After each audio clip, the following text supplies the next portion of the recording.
Setiap kali bangun pagi bersyukurlah karena masih dikaruniakan nyawa untuk meneruskan kehidupan ini dan pekerjaan Anda.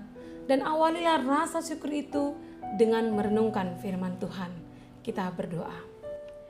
Damai sejahtera Allah yang melampaui segala akal kiranya memelihara hati dan pikiran kamu sekalian di dalam nama Tuhan Yesus Kristus. Amin. Jemaat yang terkasih dalam nama Tuhan Yesus Kristus, renungan harian HKBP Resort Sutoyo Jumat 26 November 2021 tertulis di Wahyu 2 ayat 10b. Demikian dikatakan, "Hendaklah engkau setia sampai mati, dan aku akan mengaruniakan kepadamu mahkota kehidupan." Dalam bahasa Batak dikatakan, "Saya burjumaho rasi rasa mate, dungi leonok kumatuho, tupal hanguluani." Demikian firman Tuhan. Ketika saya mau membantu saudara saya mencari pekerjaan lewat media informasi, saya banyak membaca persyaratan untuk diterima di beberapa perusahaan.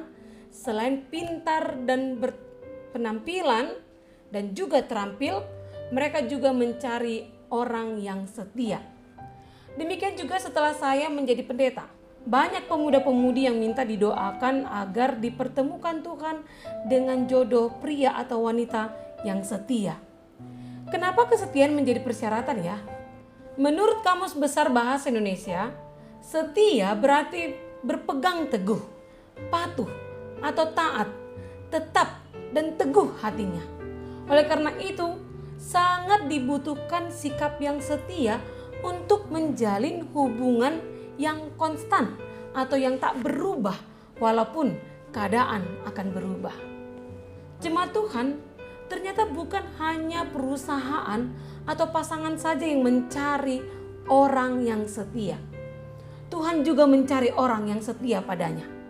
Tuhan mencari orang-orang yang tetap berpegang teguh pada ajarannya dan yang melakukan perintahnya. Hal itulah yang diserukan oleh firman Tuhan yang menjadi renungan kita hari ini, yang merupakan surat-surat Yohanes yang berisikan nasihat yang ditujukan kepada 7 jemaat-jemaat di Smyrna. Smyrna dikenal sebagai kota yang sangat loyal pada pemerintah Romawi ketika itu.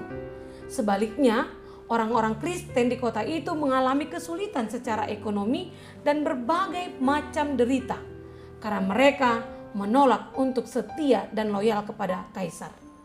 Mereka hanya mau tunduk kepada Yesus Kristus sebagai Tuhan.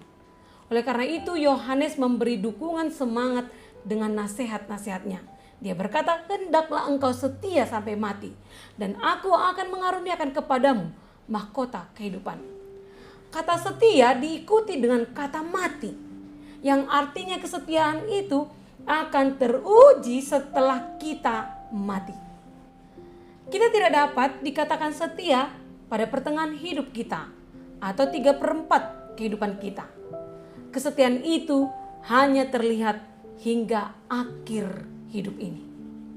Saya pernah melihat pertandingan lari Asia Games. Ketika pertandingan berjalan, tiba-tiba seorang atlet lari mengalami kram di kakinya. Dia sempat terjatuh, tetapi dia bangkit lagi dan sambil terpincang-pincang dia melanjutkan pertandingan itu. Demikian juga dengan pertandingan kehidupan ini. Tidak selalu mulus, tidak selalu indah dan menyenangkan. Nilai lebih ketika kita hidup dalam Tuhan, ketika kita tetap setia, percaya kepada Tuhan, melayani Dia selagi masih ada kesempatan, adalah menjadi nilai kita akan memperoleh mahkota kehidupan sesuai dengan firman-Nya. Salah satu ensiklopedia Indonesia mendefinisikan mahkota adalah simbol tradisional dalam bentuk tutup kepala yang dikenakan oleh raja, ratu, atau dewa yang merupakan lambang kekuasaan, legitimasi, keabadian, kejayaan, kemakmuran, dan kehidupan setelah kematian. Mahkota yang dimaksud dalam renungan kita hari ini lebih definisinya mengenai kehidupan setelah kematian ini. Dengan demikian dapat kita imani bahwa bagi yang setia pada Tuhan hingga akhir baginya tersedia kehidupan yang kekal. Pertanyaannya bagi kita adalah, apakah kita sudah menjadi orang yang setia? Jangan dijawab dulu. Karena kesetiaan kita hanya bisa kita lihat pada akhir hidup kita ini. bukan pada awal atau bagian pertengahan kehidupan kita. Lagi pula, hanya Tuhanlah yang dapat menilai kesetiaan kita. Akan tetapi, biarlah hal ini menjadi perhatian bagi kita agar kita bisa hidup dengan kesetiaan di hadapan Tuhan. Karena Tuhan kita pun adalah Tuhan yang setia. Amin, kita berdoa. Terima kasih Tuhan untuk firman-Mu hari ini yang meneguhkan iman kami untuk terus setia hanya kepadamu. Berilah kekuatan bagi kami Tuhan ketika kami harus menghadapi kesulitan dalam hidup ini. Jangan biarkan iman kami kendor karena kesulitan yang harus kami hadapi dikarenakan iman kami kepadamu. Melainkan berikan kekuatan dalam kuasa Roh Kudus agar kami menjadi pemenang sampai akhir, memperoleh mahkota kehidupan yang telah Engkau sediakan bagi orang yang setia hingga akhir. Terima kasih Tuhan. Amin. Jemaat yang terkasih dalam nama Tuhan Yesus Kristus, selamat menjalani hari ini dalam kesetiaan kepada Tuhan. Selamat beraktivitas. Tuhan Yesus memberkati. Shalom.